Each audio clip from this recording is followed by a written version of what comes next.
to childhood lead poisoning, there is no reason in this country, with the resources that we have, I know we're in an economic crisis, whatever, but compared to other countries, we still have a lot of resources here, that we still have one child with elevated blood lead. There's just no reason. There's no more new science that could come out to show us. We know exactly where the culprits are. Still, while you can have exposures of lead in your drinking water and certainly some products and other exposures, the highest incidence is still through the old lead-based paint. And because lead was abated out of paint in the 70s, we still have the remnants of the older buildings and the older structures that still have that old laden paint. And it's when the paint dust, when the dust starts to chip, when it's not maintained well. The chipping or the dust itself is the main route of exposure for kids. And anyone that's seen a lead-poisoned child, it's very unfortunate. It's not a death sentence, but it's a much more challenging life that that child had to endure. And again, you tend to find these in lower income, in communities of color across the country. We must do much better than what we're doing. So looking at Maryland, some of us may be putting our hands up, but usually not. And again, there's systems. I mean, usually, obviously, pregnant moms are extremely important. Even women looking to become pregnant are extremely important in this course of work because what they're exposed to, we do know lead, for example, can be passed through the blood. We do know that breast milk, unfortunately, can pass some of these toxins. So prenatal all the way through a child's birth and beyond is extremely important. But the respiratory systems, the musculoskeletal systems, neurological systems are all still very much developing, even into the toddler years. So these are all critical windows of our whole paradigm of where we focused our attention. We traditionally were looking at infectious diseases in the past, polio, TB. We've now shifted. We're now looking at chronic conditions like the overweight obesity epidemic, which is a true epidemic, the asthma epidemic. We have no handle on this still. And certainly environmental factors are a piece of the huge confounding pieces of pie here when you're looking at how to address one child's asthma and to allow them to have a quality set of life and to be able to go outside and play and not sit out on sports just because they might have an asthma attack. These modern problems, I would say, and we would say, cannot be solved completely on our own just by medical community and treatment and public health communities, which is on the prevention. There's a lot of folks in between. City planners, for example, and how our communities are designed or ill-designed for our health, just to name a few. All of these folks need to be coming together for comprehensive approaches instead of these individual siloed approaches, which have done some tread work, but if we're really trying to make a difference, are not going to get us where we're trying to go. So we know we're dealing with, again, just for example, obesity, but yet still hunger in children. Since the 60s, obesity the rate has tripled for children. Since the 60s, 1 in 6 children are considered obese, not just overweight, obese. And again, the health implications that come with that. We're seeing juvenile diabetes being diagnosed at 10 and 11 years old, high blood pressure, and all these other normally adult onset diseases happening in our young kids and what that means for the rest of their lives and the challenges they have. But the poverty piece, we can't ignore the poverty piece. These are all connected here.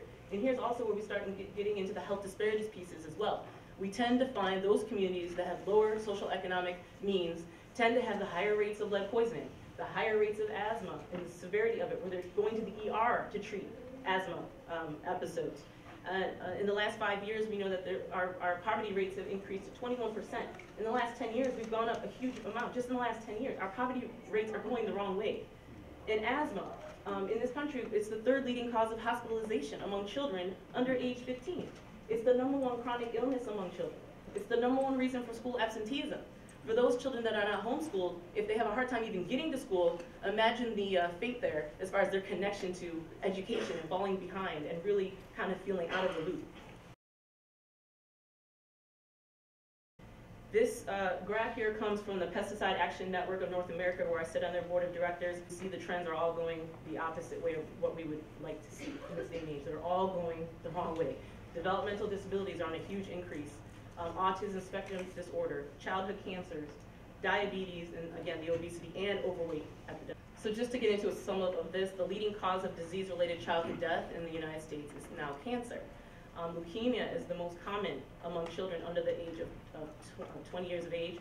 And among children ages 19 or younger, cancer incidence rates continue to rise at a 0.6% interval each year.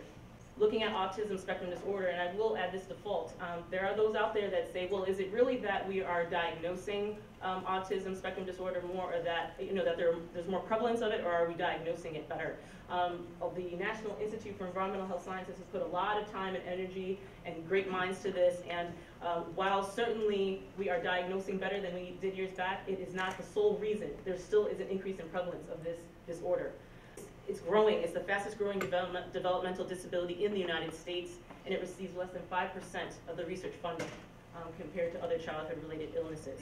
And mostly boys are 5 times more likely than girls to have autism, so there's still a lot of unknown and a lot of research territory ground to cover there. Now, when we look at the child standard policymaking processes in this country, we've been way backwards.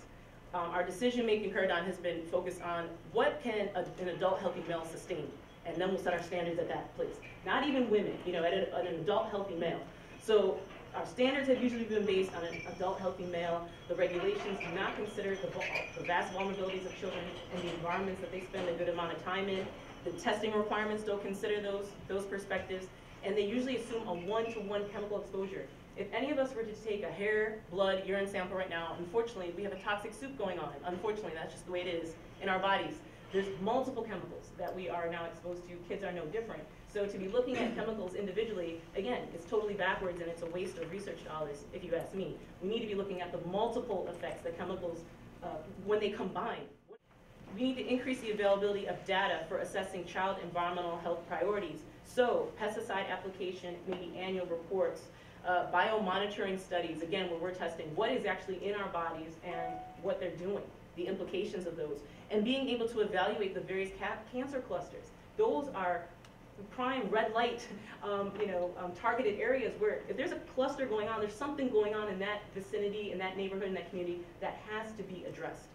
Second, we need to be applying cumulative impact analysis to communities that are disproportionately affected by pollution. This is our health disparities or environmental injustice piece here. There tend to be communities, this is just historical, that are overburdened by the amount of point polluting sources in their communities. It's no surprise that Georgetown doesn't have as many point polluting facilities as like a Southeast DC community. It's not a surprise that that community in Southeast has the highest rates of, some of the highest rates of asthma for the entire District of Columbia and beyond.